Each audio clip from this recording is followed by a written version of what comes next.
A new documentary film out this Friday provides an intimate and often unsettling picture of what life is like for women caught in Iran's judicial system. It's called Eye for an Eye. It's about a woman who spent 14 years in prison for killing her abusive husband. When she's released, she's ordered to either pay his family financial compensation or be put to death. Director Tanaz Eshaghian joins me now with more on the film. Congratulations on this. I know it has been many, many years of work for you. Walk us through the documentary's story and this idea of a payment that some call blood money, how this works in Iran's legal system. So it's actually written in the Quran, so it's Sharia law, and Sharia law is the law of Iran now. And what you're allowed to do is, when it is a murder, but it's like a private situation, for instance, in this case, it's within a family. If you can forgive, and for forgiveness, you're allowed to demand blood money. Wow. And it's, in a way, it's a loophole for a lot of people to stay alive, because if the angry family will allow you to pay them blood money instead of executing you, it's a way to not be executed. You had to collaborate with an Iranian filmmaker to actually shoot inside the country because there are so many restrictions. Talk about how that works and the challenges that come with shooting a documentary in Iran.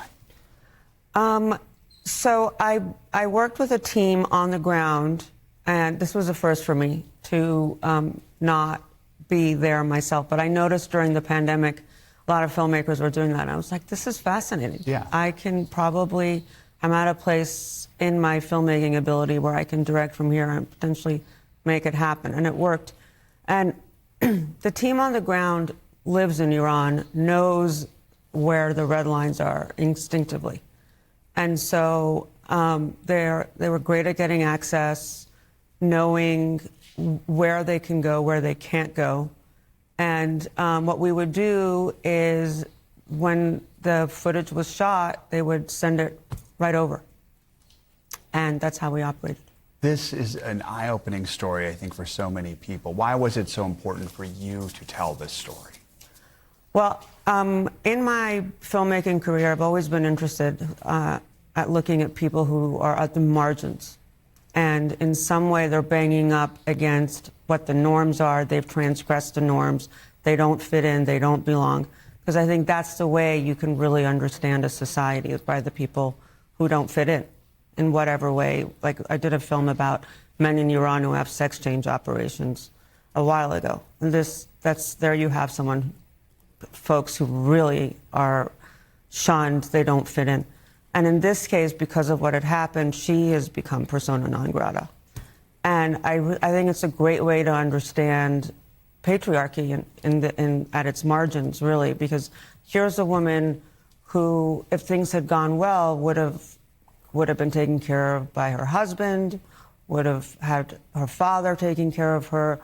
Could be really actually quite pleasant, but it didn't work out. And when it doesn't work out, you get to really explore the system that failed her. Of course, we have to mention U.S. and Iran at war right now. All of this was shot before that war started 5 months ago. Yeah. What are you hearing about how things have changed for women inside the country? Are you concerned things are getting even worse in the last few months? What is it you're hearing?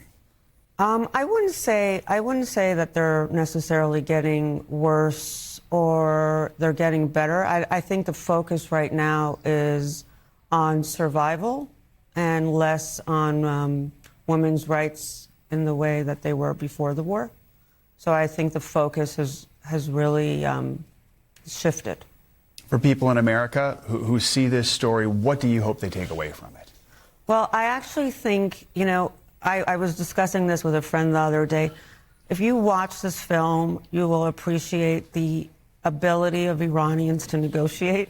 Okay, which feels timely right now. Exactly. I mean, the negotiation skills in this film and the access we had to watching how they're negotiating over a woman's life for blood money is astounding. Yeah. And I keep seeing the headlines, and I'm like, feels so similar, like 2 steps forward, 1 step back. Like that, the negotiating is really something worth watching.